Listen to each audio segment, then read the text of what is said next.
সুপ্রভাত। কেমন আছেন বন্ধুরা? আশা করি ভালো আছেন, সুস্থ আছেন। আমিও ভালো আছি। আপনাদের সুস্থতা কামনা করে শ্রাবণী এমএস ব্লগে আপনাদের অনেক অনেক স্বাগত জানিয়ে এবং আপনাদের সাথে নিয়ে ভিডিওটা এইখান থেকে শুরু করলাম।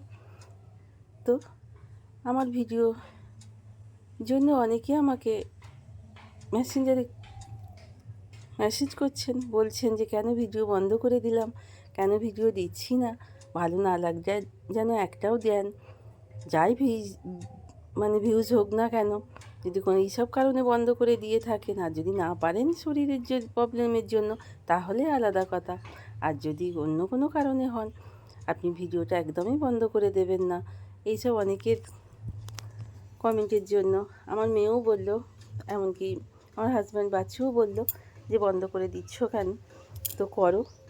তো যাই হোক, তাই জন্য আবারও একটা ভিডিও আজকে আপলোড করলাম, করে আপনাদের সামনে নিয়ে আসছি। যদি ভালো লেগে থাকে, একটুও কোথাও ভালো লেগে থাকে, তাহলে একটা লাইক কমেন্ট করে দেবেন।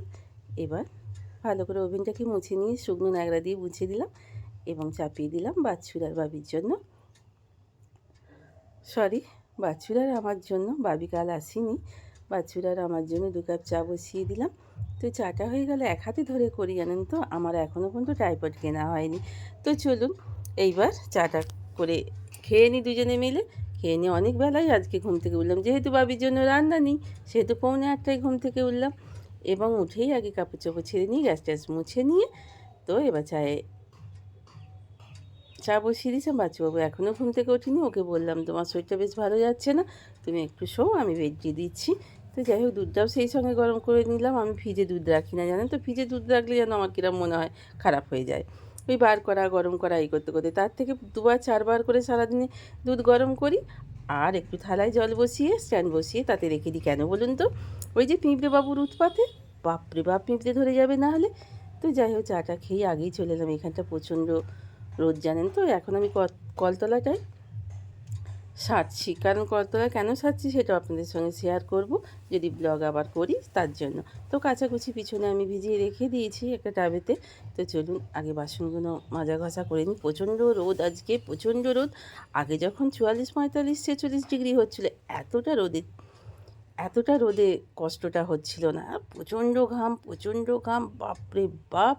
আর কোনো রকমে পেরে উঠছি না, কিন্তু কিছু তো করার নেই। আর বয়স হলে তো মানুষের একটা গরমের তাপমাত্রাটা শরীরে বাড়েই বেশি।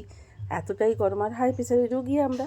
সেই সঙ্গে বাসনগুলো মেজে নিয়ে কাচাকুচিগুলো ঝপঝপ করে কেচে নিলাম, জানেন তো। যত তাড়াতাড়ি উল্টে পাল্টে শুকিয়ে নেওয়া যায়। রোদের জোর খুব একটা বেশি নেই, কিন্তু একটা বিশ্রী ধরনের একটা গরম, কি বলবো আপনাদের, গা হাত পা জ্বালা করা গরম। যারা মানুষজন বাইরে যাচ্ছে, আগেও বলেছি আপনাদের, তাদের কত কষ্ট বলুন তো। দেখুন, বাবি বাঙ্গালোর থেকে গত বছর এর রানা চটিটা ছিঁড়ে গেল, মনটা খুব খারাপ হয়ে গেল। তো যাই হোক, তো চটিটাকে ফেলে দিতে হবে। গত বছর বাঙ্গালোর থেকে আমি এখনও ফিরিনি, ট্রেনে আছি। তো যাই হোক, এবার কাচাকুচি শুকোতে ফুকোতে দিয়ে দিয়ে একেবারে কাজের মেয়ের মতো, দেখেছেন কাপড়টা কোথায় তুলেছি। তো যাই হোক, সেটা তো দেখলে হবে না, সংসারে এরম করেই চলে। ঝাঁটপালাটা দিয়ে নিয়ে এইবার স্নান টান করে পুজো টুজো করে নিয়ে চলে এলাম রান্নাঘরে। তো রান্নাঘরে আমি আজকে বানাবো একেবারে বড় বড় করে আলু, বড় বড় করে কুমড়ো কুটে নিয়েছি। তো কেটে নিয়ে এবার ভালো করে ধুয়ে ধায়ে রেখে দিয়েছি।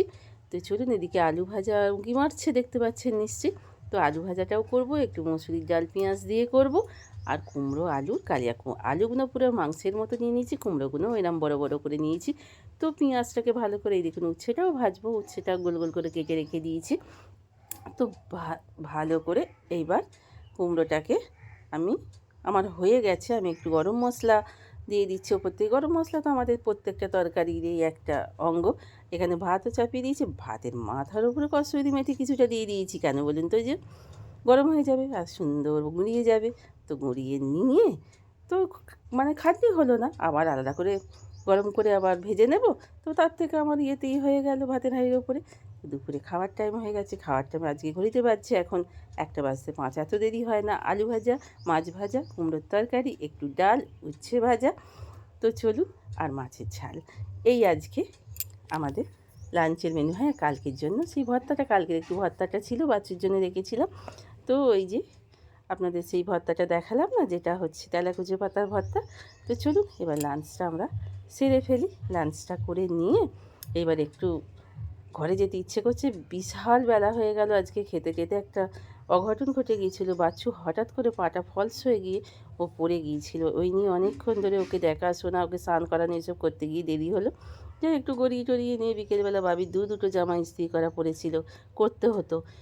তো ইস্ত্রি করার জন্য একটা জামা ইস্ত্রি করে ফেলেছি, আর একটা জামা করছি, কিন্তু এত ইস্ত্রি করতে এত কষ্ট হচ্ছে, গরম করছে, গরম ইস্ত্রি বাপরে বাপ, কিন্তু করতেই হবে। বাবির অফিসের ড্রেস কাল আসেনি, এবার এসে এরই মধ্যে একটা জামা পরে যাবে, আমাকেই তো দেখে রেখে দিতে হবে সংসারে। স্বামী কী পরবে, সন্তান কী পরবে, কার কোনটা দরকার। বাছুর অবশ্যই ইস্ত্রি করা জামা প্যান্টের খুব একটা দরকার পড়ে না, কিন্তু বাবির দরকার পড়ে। তো চলুন এবার চুলটাকে একটুখানি, আজকে মাথাটায় শ্যাম্পু করেছিলাম জানেন তো। বেশ 2-3 দিন শ্যাম্পু করতে পারলে কী হয় বলুন তো, এই প্রচণ্ড গরমে একটা বিশ্রী ঘাম হয়ে চুলের ভেতরে একটা বিশ্রী গন্ধ হচ্ছে। তো চলুন এইবার চুলটাকে বেঁধে টেঁধে নিই। তো নিয়ে টিয়ে এইবার আস্তে আস্তে সন্ধ্যের দিকে এগোই, আর তার মধ্যে একটু আলু ভেজে মুড়ি খাবো। আর বাচ্চু যদি চপ নিয়ে আসে সেটা দিয়েই ভালোই হবে। তো চলুন, এখানে কটা জামা কাপড় রেডি করে রেখে দিয়েছি, সেগুলোকেও এবার একটু ভাঁজ করে নেব। আর রাত্রিরের দুপুরের সব তরকারি আছে জানেন তো, সব তরকারি বলতে উচ্ছেটা শুধু ছাড়া, আর তাছাড়া কুমড়োর তরকারি আছে, মাছের ঝাল আছে, আর দুটো মাছ, একটা মাছ আছে। আর বাছুর আর বাবির জন্য একটা মাছ ভেজে নিচ্ছি, একটু আলু ভাতে এখানে পেঁয়াজ ভেজে রেখে দিয়েছি, মাছের ঝাল। হ্যাঁ, আর অবশ্য আর একটা জিনিস, বাচ্চু চপ এনেছিল, চপটাকে পেঁয়াজ দিয়ে বেশ করে মেখে রেখে দিয়েছি, বাবি খেতে খুব ভালোবাসে বলে। আর এখানে ভাতটা হয়ে গেছে। তো চলুন বন্ধুরা, আপনাদের অনেকেই রিকোয়েস্টে ভিডিও আবার দিলাম। তো সেই সঙ্গে আর একটা কথা আপনাদের বলি জানেন তো, আমাকে অনেকেই বলছে, সরাসরিই বলছে, আবার কেউ কেউ আমাকে মেসেঞ্জারে মেসেজ করে বলছেন যে আমি কি করে ভিডিও আপলোড করছি, কি করে ভিডিও এডিটিং করছি। আমি নিজেই তো পারি না বন্ধুরা, আপনারা নিজেরাই দেখেছেন কত সময়, কত ভয়েস রেকর্ডে হয় না, কত প্রবলেম হয়, কত কিছু। আমি জানি, আমি তাদের কি শেখাবো বলুন তো। তো আমি এই কথা লিখলে বলছে না না, এটা আপনি মিথ্যে কথা বলছেন, আপনি তো ভালোই করেন। তো দেখা যাক, যদি এরকম আপনাদের উপকার হয়, আপনারা 5-6 জন মিলে আমাকে এই কমেন্টটা করলেন। তো দেখা যাক, যদি ইচ্ছা হয়, যদি পারি, তো আপনাদের আমি যেটুকু শিখেছি আমি সেটুকুই আপনাদের সঙ্গে একটা ভিডিওর মাধ্যমে শেয়ার করব।